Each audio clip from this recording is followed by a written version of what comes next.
So it's a pleasure to have you here, and you are well known and have been well known for many, many years as a graphic designer, but really have now expanded well beyond that to be what you term, or what is termed, a communications designer. Is that a reflection of your interest? Is it a reflection of the field? Tell me a bit about what you're doing these days, some of the projects you're working on.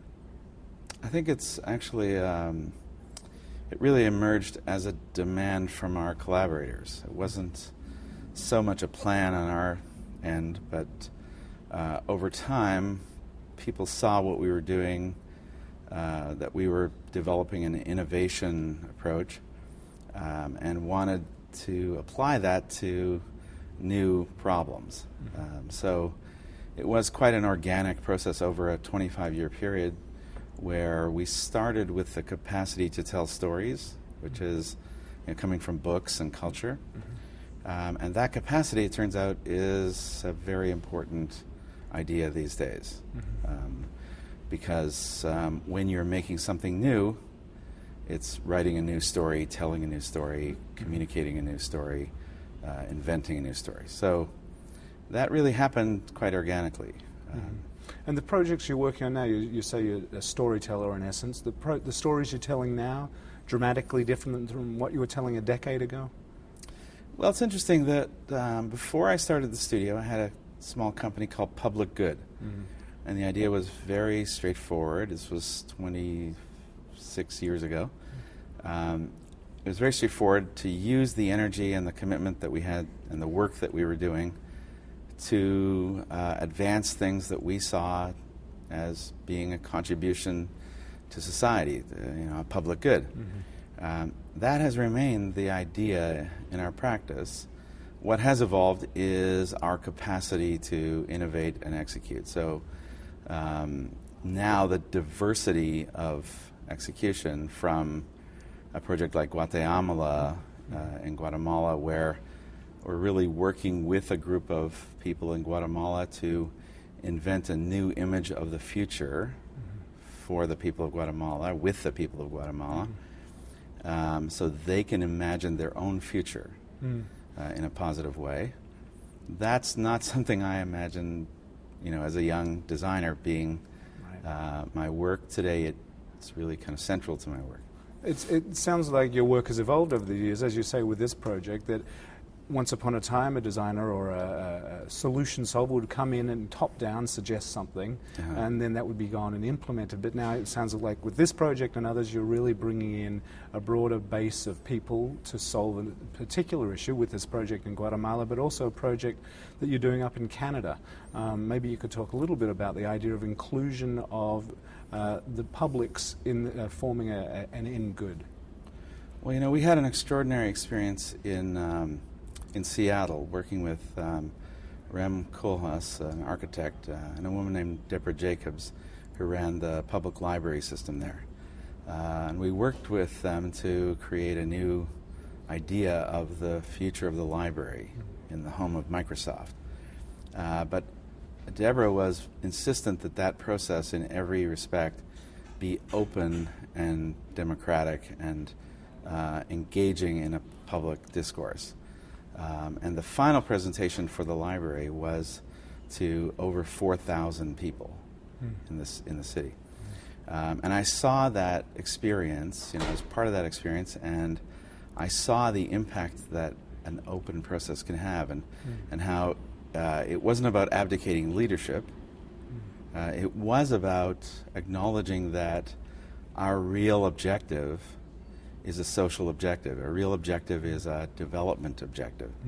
A real objective is to inspire people to understand their own power and possibility. So the project that you're referring to in Sudbury, which is my hometown, is super exciting because we're just getting started with an ambition to engage the people of Sudbury in a project to reimagine their place. And it really came about as a project by the citizens of Sudbury in a similar way to the project in Guatemala. They saw what we were doing and invited me home to work with them to engage this kind of a possibility. So that's very interesting, and echoes in some ways what Lex Fenwick, who is the CEO of Bloomberg Ventures. Lex was talking about how innovation doesn't come from managers, it comes from the people. What you really have to do is foster an environment where creativity and innovation is supported. So you've mentioned a couple of projects that involve the public. Have you been working with some corporations that revolve around innovation and change?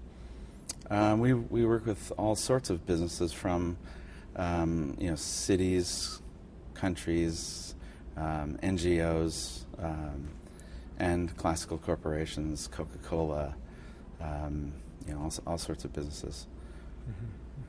So can you tell me a little bit about one of the projects where, because a company like Coca-Cola obviously got an incredible range of businesses around the world, not necessarily known for innovation. What sort of projects were you working with them on? Well, in their case, we worked with them on an initiative called Live Positively, and the idea was that that rather than sort of putting sustainability as a part of a social responsibility or corporate social responsibility initiative, their approach was to put sustainability at the core of the business.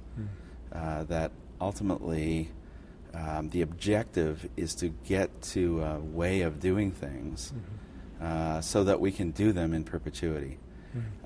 And that idea, the idea of being able to do the things we love and do them indefinitely is really a new place. It's a new destination that we're working to define. And it challenges us in every way. I mean, it means that you have to think about your business in a radically new way as a holistic object, as a holistic system.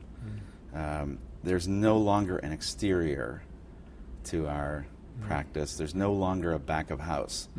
If you think about the way that most businesses managed their public image, there was sometimes a quite radical difference between what we saw in the public and what was going on back of house. In the new context, in the new, in the new world of openness and information, where kids can access information in the way that they're now able to, there is no back of house. There's no difference between what you do and what you say. So a lot of our work now is to design what you do, not what you say or what it looks like. Let's design what you do so that it says what you want to say. The way that we think about it and talk about it is that we say, look, we should be able to turn the sound off and have someone understand what we're doing and what we're trying to do. So without saying anything, our actions should tell the story. So what are the things that we need to do so that if someone just looked at us, they would see what we're committed to?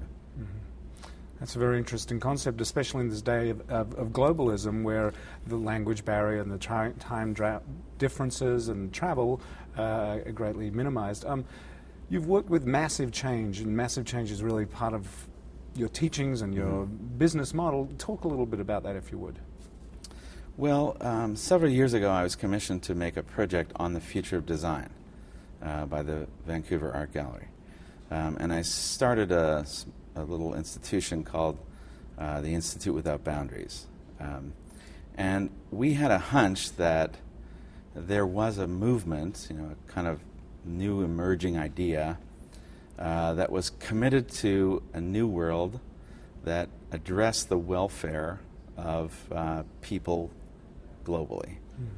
And we saw a lot of people working in this way. And we proposed this idea of massive change as the new kind of design ambition.